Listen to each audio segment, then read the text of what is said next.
Whipping yesterday as markets anticipated the worst in the ratings outcomes, hitting a 6-year low against the US dollar.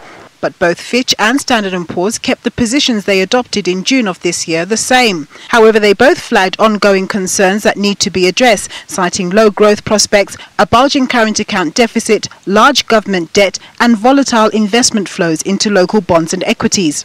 But the fact that they didn't downgrade us suggests that the ratings, where all the rating agencies are, is probably a little bit more resilient, and that any further downgrades would take quite a significant further deterioration in South Africa. And so that does give us some comfort and some time to at least fix what's broken. The agencies are particularly concerned about economic growth, with Fitch pegging GDP growth at 1.5% and Standard & Poor's at 1.4%.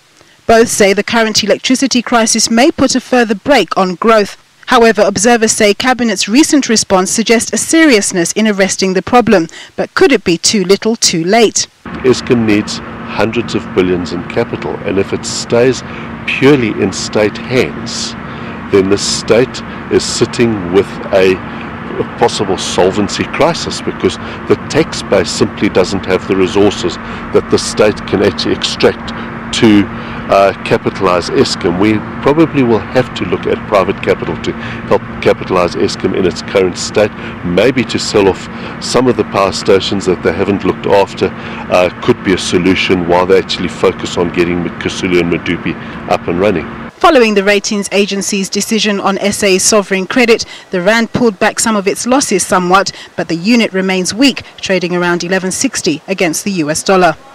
Nompumela Losiziba, SABC News, Johannesburg.